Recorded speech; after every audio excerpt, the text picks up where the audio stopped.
During a play, one of the actors begins to suffer from a sudden illness, so Jeevan goes on stage to help him. With the help of a doctor, the man tries to help Arthur, but the victim does not survive.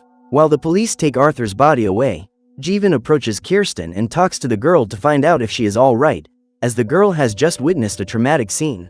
After helping her find Tanya, who is responsible for looking after the children, Jeevan leaves to catch a train home and realizes that Kirsten is leaving alone. Worried about what might happen to the girl on the way, Jeevan decides to accompany her home. After getting on the train, Jeevan receives a call from his sister and Shah tells him that a teenager has arrived from Moscow and has been taken to the hospital where she works with flu symptoms. However, the medical team has never had contact with flu like this before and the disease is spreading rapidly. So Shah advises his brother to go to a safe place before the city is taken over by chaos. When the train stops at the next station, Jeevan decides to get off, and realizing that the man is totally disoriented, Kirsten goes after him. Minutes later, the man manages to calm down and escorts the girl home, but she can't get in. When he realizes that Kirsten's parents are not at home, Jeevan decides to take her with him, but stops by the market to buy a large amount of food before leaving. Meanwhile, at the hospital, Shah realizes that she has already been infected by the pathogen, but tries to keep calm while helping her team deal with the hundreds of people who arrive every minute seeking emergency medical care. Seeing Jeevan buying all that food, Kirsten realizes something is wrong and decides to go home to wait for her parents to return. In an attempt to convince the girl to go to Frank's apartment, the man claims that he has contacted her parents and lies saying that they will pick her up the next morning. Believing the man's words, Kirsten helps him guide the shopping carts. When they arrive at his brother's house, Jeevan explains what's going on. When she looks out of her apartment window, Kirsten sees an airplane crashing very close to the building she's in, and when it hits the ground, it causes a huge explosion. At this point, Frank realizes that his brother is telling the truth and decides to shelter Jeevan and the girl who is with him. 80 days later, when the food runs out, Frank and Kirsten have to leave the shelter and find the whole town covered in snow. 2 years later, Kirsten meets Sarah, who used to be a musician, and reveals that she is alone because Frank and Jeevan didn't survive. The young woman says that as soon as she managed to recharge her cell phone, she tried to call her parents and spent several hours trying to reach them, but got no answer. On the third day, the girl, who was only 8 years old at the time, received a message saying that the owner of the phone had died and his body was in the hospital morgue. There was also a message warning people not to go there because the place is contaminated. During a business trip, Miranda receives a call from her boss, who orders her to return to Chicago because a mutant pathogen is on the loose. According to Leon, the woman only has 7 hours before Malaysia turns into chaos, so Miranda searches for this flu on the internet to find out if her boss is telling the truth and doesn't find any information. At this point, the man reveals that the government is supervising the internet to ensure that no information about this pathogen spreads, so Miranda can't trust them. Frightened, Miranda asks how to get out of that place safely and Leon advises her to take a ship that is anchored 16 kilometers off the coast. Before leaving the hotel, she picks up a package left by one of Leon's employees at reception, containing a photo of the ship and a key. When she gets on the bus on the way to the docks, the woman receives another call from her boss and learns that she will have to stay on that ship for at least a year. Just then, Miranda sees a woman coughing in the front seat and rushes to get off the bus. On her way downstairs to catch a speedboat to the ship, Miranda receives a call and is told that Arthur, her ex-boyfriend, has just died. When she receives this news, she stumbles and ends up losing the key to the cabin of the ship where she will be spending the next 12 months. So Miranda decides to return to the hotel to continue her work and attend a business meeting with important clients. However, during the negotiation, the woman collapses and laments the fact that the only man she has ever loved is no longer in that world. As he leaves the room with his coworker, Miranda reveals that everyone will soon be eliminated and Jim begins to cry because he doesn't feel ready to face the end of the world. At this point, the woman reveals that she is also afraid, and when she returns to her room, she calls Leon to tell him the news. However, when she hears him coughing, Miranda realizes that her boss won't be able to resist for long, and chooses not to worry him, so she says she's on board the ship. She hopes that the man will never find out the truth and says goodbye to him, telling him that she is safe. At the end of the call, Miranda uses adhesive tape to seal all the air vents and patiently awaits her fate. 20 years later, with Sarah's help, Kirsten set up a group of itinerant artists who live like nomads, traveling from city to city. The difference is that they are now living in a post-apocalyptic world where it is harder to survive and trusting new people poses great danger. One day, when the group decides to stop at a campsite to rest, a stranger appears and Sarah gets up to greet him. Even though he knows he's not welcome, Brian tries to blend in and says he's looking forward to the next performance. The man then invites the itinerants to visit the Museum of Civilization, one of the last places on Earth that still has remnants of human civilization, and how people lived before the pathogen that almost wiped out humanity. However, Sarah refuses the invitation and receives a record made by her old band as a gift. After handing over the object, Brian leaves with the promise that he will try again when the artists pass through Nuevo Santiago. That day, the group splits up and one part goes to Pinktree to visit a couple of friends, but they end up being barred before they reach the mansion. Seeing the team approaching, Gil rushes to warn them about the mines that have been laid in the field, and Sarah panics when she discovers that she has led her group into a minefield. When asked why they set those traps, Gil and Katrina reveal that their house was broken into the previous summer by a guy known as the Prophet, and their children were taken. Upon hearing this, Alex rushes to hug the couple without caring about the danger of triggering a mine, but luckily manages to reach them unharmed. Thanks to the young woman, the rest of the team manages to reach the mansion unharmed, and over dinner, Gil tells them more details about the Prophet's visit. According to him, the man was accompanied by a teenager and used crutches, so the couple decided to take them in and give them food. At dusk, the Prophet gathered the children around a fire to tell them a story and managed to convince them to leave with him. Before he died, Arthur gave Kirsten a book that only had 5 copies published, as it was written and illustrated by Miranda. Ever since she got her hands on that story called Station 11, that book has become her most precious possession, and Kirsten reads it over and over again. That night, looking out of the window, the young woman sees Alex riding away from the mansion and realizes that the young woman has decided to leave the group to go after the Prophet. Hours later, Penelope, one of the children who ran away with the Prophet, returns to the mansion and runs into Kirsten. A few minutes into the conversation, the young woman realizes that Penelope is acting suspiciously and sees a mine tied to her body. When she realizes that her intentions have been discovered, the girl tries to escape and runs into Gil's arms, causing a huge explosion. After the perishment of Arthur, one of his best friends, Clark bought a ticket to Chicago to attend the funeral. While sitting in economy class, the man sees Elizabeth arriving with Tyler and decides to go and talk to her. The woman and her son are also going to the funeral, and Elizabeth is not very friendly with Clark, as she blames him for covering up her ex-husband's betrayals. Due to a mishap in Chicago, the pilot reports that he had to divert to Severn City, Michigan. Upon arriving at the airport, Clark discovers the real reason for the detour, and everyone panics when they see the news announcing the emergence of a lethal new pathogen. As the airport has several stores with food supplies and solar panels to produce energy, the people who were inside when the chaos began are able to live well for the next few days. After divorcing Arthur, Elizabeth moved to Germany, where she was living before getting on the plane to Chicago. Since she can't return home, the woman takes advantage of the time she's stuck at the airport to try to get closer to her son and gives Tyler a present that Arthur left for him. At that moment, the young man comes across a copy of the book Station 11, identical to the one Kirsten received from Arthur. According to Elizabeth, her ex-husband sent her that book a few weeks ago, but she decided to hide it because she didn't want Tyler to have any contact with anything related to his father. Frustrated, Tyler decides to go outside the airport to read the book and sees a man coming out of an airplane that has been sitting on the runway for a few days. Instead of running away, the young man decides to help the survivor and takes him inside the airport. At the sight of this guy, some people get scared thinking they're facing a zombie, but Tyler says he's immune to the pathogen. When he learns that someone has managed to survive among hundreds of infected, the young man begins to believe that there are other survivors out there, and this rekindles his hope. However, instead of giving the survivor a chance to explain what happened, Miles decides to eliminate him to prevent the infection from spreading. Just then, Elizabeth runs towards her son and hugs him. Worried that they might be infected, the community members decide to keep them in isolation for the next 30 days to make sure that mother and child don't show any symptoms. When the period of exile finally comes to an end, Elizabeth and Tyler leave their quarters to join the others, but are forced to wear masks for some time until everyone feels comfortable with their presence. 2 years later, Tyler decides to put an end to everything and sets fire to the plane right after announcing to Clark that he's getting on it. Believing that her son is gone, Elizabeth panics and begins to cry. However, while the woman is supported by Clark and Miles, Tyler revels in her suffering, and years later, assumes the identity of the Prophet. After the explosion that took Gil's life, the mansion goes up in flames, and Saeed finds several stones scattered around the grounds with the names of each member of the itinerant symphony. When she discovers that her friends are in danger, Kirsten alerts Sarah, and the woman decides to go and find the other half of her troupe.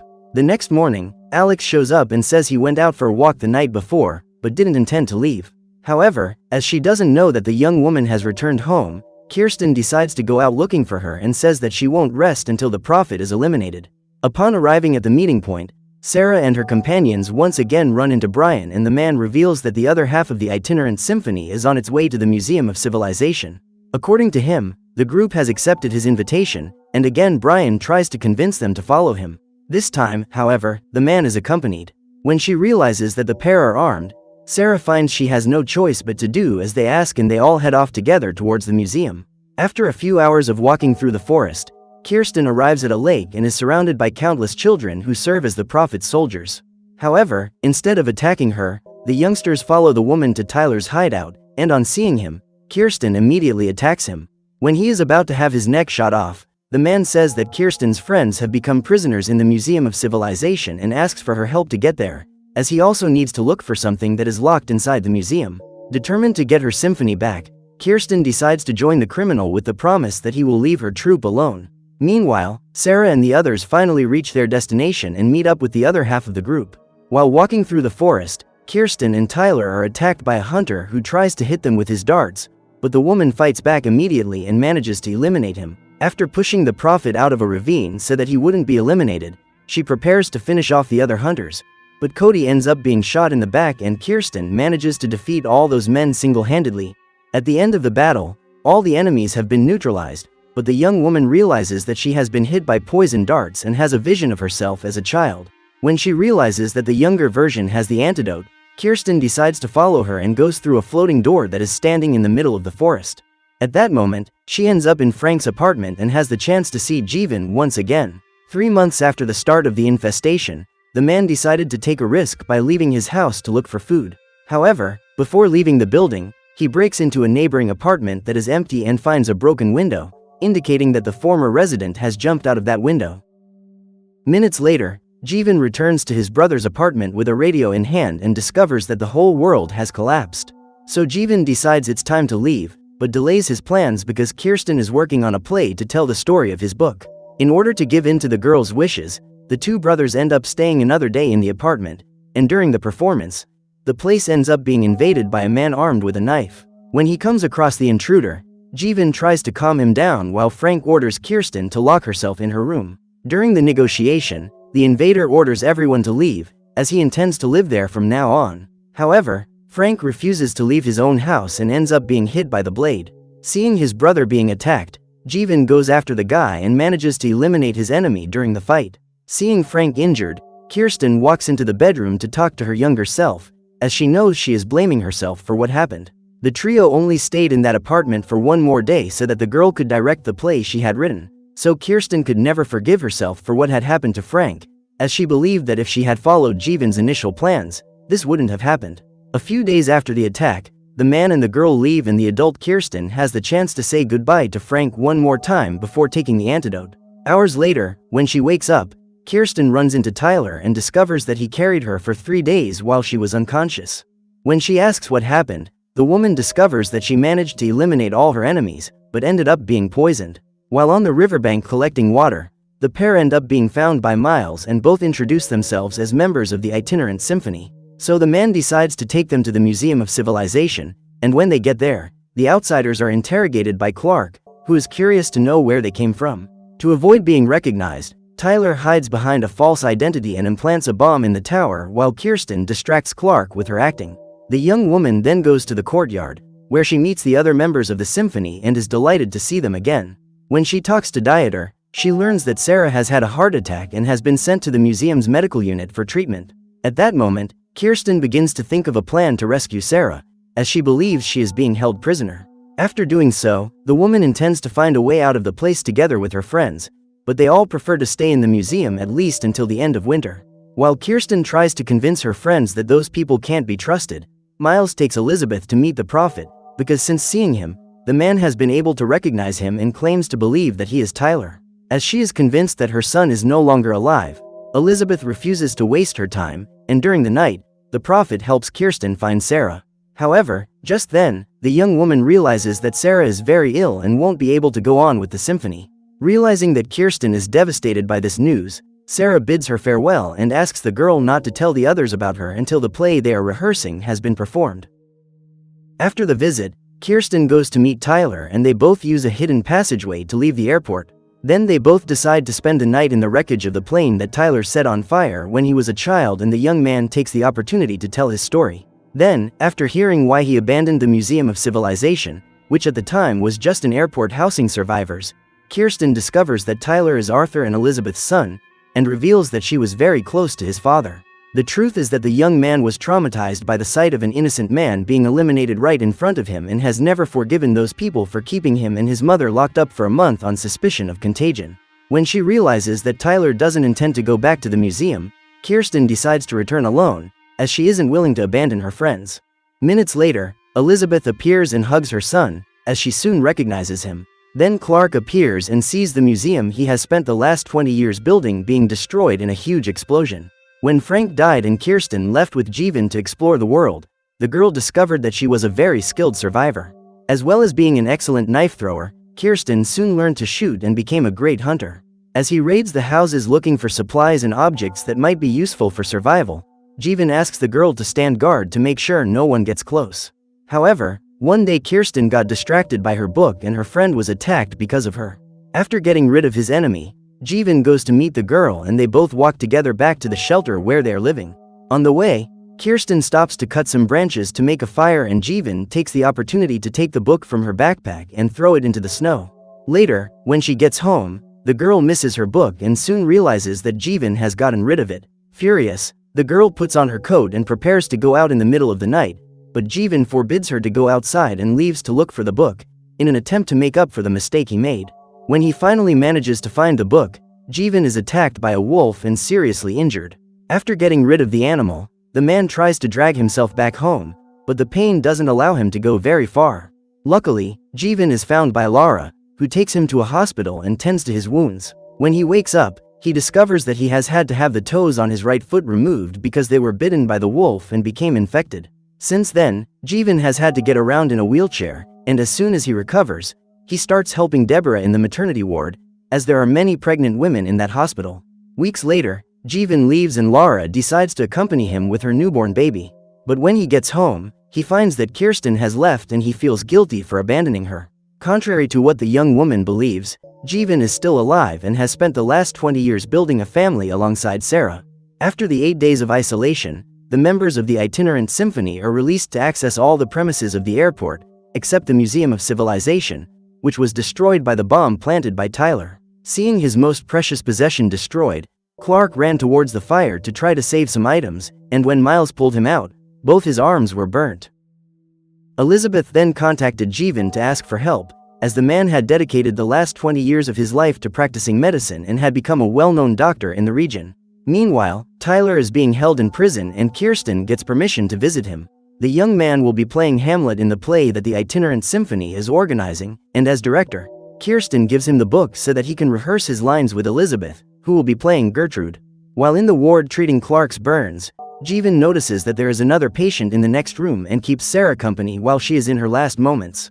The doctor then gives Miles an ointment to use to treat Clark and decides to stay and watch the symphony performance. That evening, Elizabeth and Clark join the symphony to perform the piece and give a beautiful rendition of Hamlet's story. At the end of the performance, Elizabeth goes to talk to her son and Tyler apologizes for leaving without warning. Thrilled to have him back, the woman says she would have left with Tyler if he had asked her to, but the young man knows she didn't want to leave. After so many years away from her son, Elizabeth decides to forgive him for faking his perishment and Tyler hugs her because he has missed her all these years. Upon being informed of Sarah's perishment, the members of the symphony organize a choir in her honor. Just then, Kirsten spots Jeevan in the crowd, and immediately they both recognize each other, so they run to hug. After so many years apart, they still feel immense gratitude and nostalgia for the times they spent together. In the morning, the artists organize themselves to leave the museum and Alex says goodbye to Kirsten, as she feels ready to go her own way. After saying goodbye to Clark, Elizabeth decides to leave with her son and returns with him to the shelter alongside the orphaned children who accompany him. That day, Alex decides to follow him and Brian is invited to join the symphony. When she finds out that Jeevan has married and had children, Kirsten feels happy for him, because she knows how much her friend dreamed of building a family. Before saying goodbye, the young woman thanks Jeevan for everything, because she knows that if he hadn't come her way that day, she probably wouldn't be alive. After hugging him, Kirsten sees her old friend take a different path and the two separate again, but this time with the promise of meeting at the airport next year so that Kirsten can meet Jeevan's entire family. So what did you think of this movie? Leave it in the comments below. And if you liked the video, like and subscribe for more movie recaps. See you next time.